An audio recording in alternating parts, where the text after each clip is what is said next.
Hello everyone, আজ দশমী। প্রত্যেক বছরের মতো এই বছরও সকালবেলা যাত্রা পুজো হয়েছে। এখন মা রান্না করছে আর আজ সকাল থেকেই মেঘলা ওয়েদার, বৃষ্টি পড়েই যাচ্ছে। দাঁড়াও তোমাদের সাথে একটা জিনিস শেয়ার করি। এই দেখো মা ঘরের ঠাকুরগুলোকে ঘাগরা পরিয়েছে।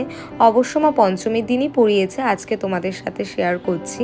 তারপর দুপুরে লাঞ্চটা করে নিই। আর আজকে তো অনেক কিছু ছিল, 5 রকমের ভাজা, শাক, পুঁটি মাছ, মাছের মাথা দিয়ে ডাল আর কাতলা মাছ।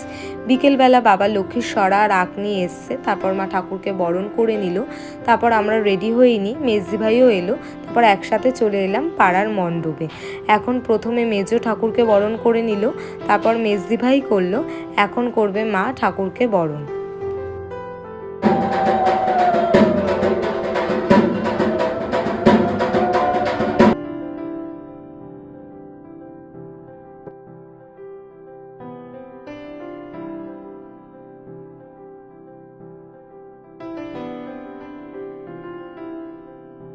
পাড়ায় দুর্গা মাকে বরণ করা হয়ে যাওয়ার পর তার পাশেই একটা প্যান্ডেল ছিল, তো সেখানেও মা প্রত্যেক বছরই আসে, বরণ করে।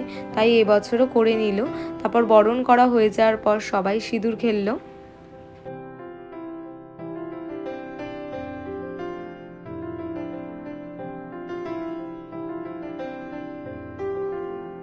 সিঁদুর খেলা হয়ে যাওয়ার পর সবার একটা ফটো তুলে দিলাম। তারপর বাড়ি চলে এসে মেজদি ভাই, ঘন্টু, ওদের সাথে সবাই মিলে একটু গল্প করছিলাম। তারপর রাত্রের ডিনারটাও করে নিই, রুটি, এক তরকা, চিকেন কাবাব দিয়ে।